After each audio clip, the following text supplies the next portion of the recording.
Hey, come sit by the fire with me.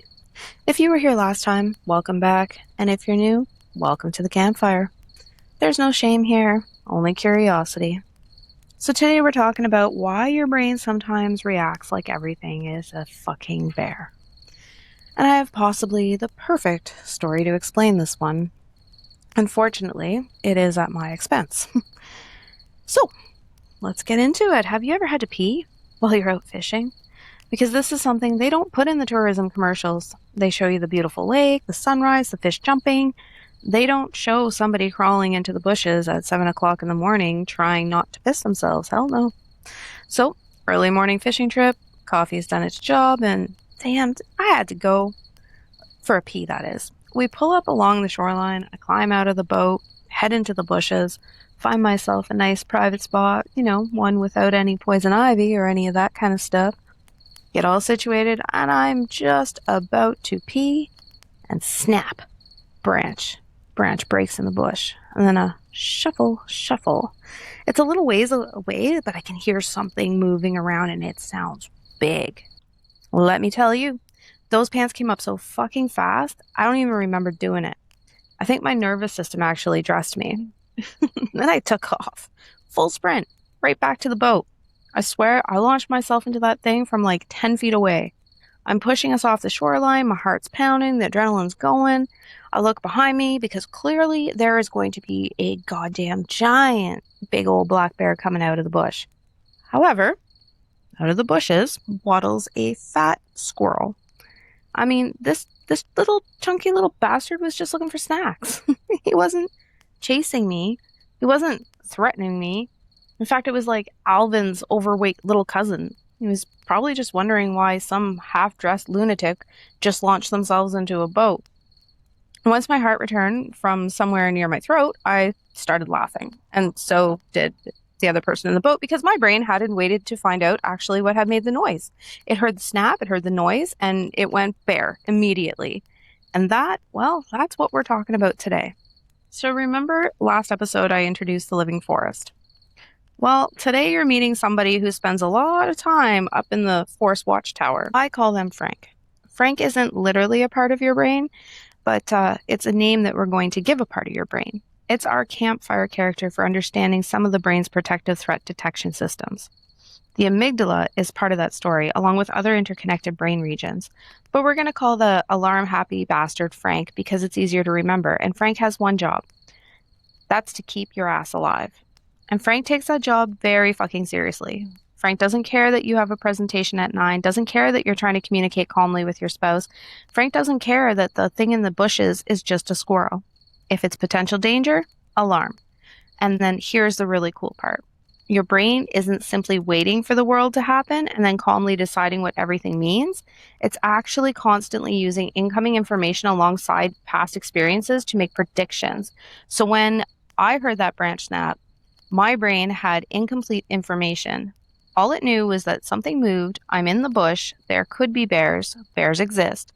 And apparently, that was enough for my Frank to go, we're fucked, run, now. So from a survival perspective, that makes sense. If our ancestors heard something in the bushes and spent 20 minutes debating what species it might be, some of them would have definitely become lunch. It's often safer for a protective system to generate a false alarm than to miss a genuine threat. But the problem is that most of today's bears aren't actually bears. So your boss says, "Can I talk to you?" Bear. Your spouse says, "We need to talk." Big fucking bear. Your teenager sends a text that just says, "K." Apparently, that's a bear. Someone doesn't respond to your text for a little while, or you make a mistake, or someone's tone changes in a conversation, or you walk into a room and people suddenly stop talking. Well, Frank is up in that watchtower with binoculars saying, "I don't like this shit." But thankfully, Frank isn't working alone. We also have what we call the forest guide. Again, this isn't one literal brain structure sitting in your head wearing hiking boots. The guide is our way of talking about the systems that help us pause, evaluate information, plan, regulate impulses, consider the context, and make more deliberate decisions, including the important functions associated with the prefrontal brain networks. I know, a lot of big words in that one. So Frank hears snap, noise in the bush, and screams, bear! But then the guide is trying to go, could we maybe look before we launch ourselves 10 feet into a fishing boat? Because that seems dangerous too.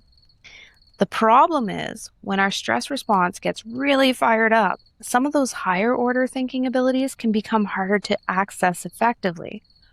Which is why, have you ever been in an argument and said the dumbest fucking thing imaginable? Then 3 hours later, you're in the shower and suddenly you've got the perfect response? Like, where the fuck was that earlier? Your guide finally got a word in. Past experiences matter too. Your brain learns patterns. That's where our hiking trails metaphor becomes useful. Imagine walking the same trail through the woods every day, and eventually, you don't have to think that much about where you're going. The trail becomes familiar, and it's so much easier. Well, brains do something similar with frequently repeated patterns of thinking, and also of feeling and behaving. And that can be incredibly useful until the old trail starts taking you somewhere you no longer want to go. So let me give you an example. We're going to call this person Mike. Again, this is a story, I have permission to share. However, we have changed the names and a bit of the info. So anyway, Mike's a husband, a dad, a hard worker, works construction, loves the family. And Mike came in saying, so apparently I have an anger problem. So I asked, do you think you have an anger problem? And the response was nope. According to Mike, everybody else just pissed him off. So you know what? Fair enough. So instead of arguing about whether Mike was angry, we just got curious about it. So Mike grew up in a home where moods actually really mattered. Let's be honest, in all of our homes and all of our lives, moods do matter. Some days Dad came through the door and everything was fine. Other days, not so much. So as a kid, Mike learned to pay attention. How hard did the truck door slam? What did Dad's footsteps sound like? What was the tone of the voice he was using? Was everybody quiet? Little Mike became incredibly good at reading the room. Why? Because it helped him predict what might happen next. That wasn't a weakness, it was an adaptation. Frank got really fucking good up in Mike's watchtower. Fast forward decades. Mike has a different home, different relationship, different life. So one evening his wife says to him, we need to talk. All she wants to do is she just wants to talk about the budget and talk about the fact that groceries are getting more expensive. That's it. There's nobody threatening anybody. Nothing big is actually happening. But Mike's body reacts before he has fully worked through what is happening, and his jaw tightens, his heart rate changes, his muscles tense up, and he becomes very defensive. And suddenly he's snapping at her. His wife responds, and now he's louder. And 5 minutes later, Mike is sitting there out in his truck thinking, why the fuck do I do this?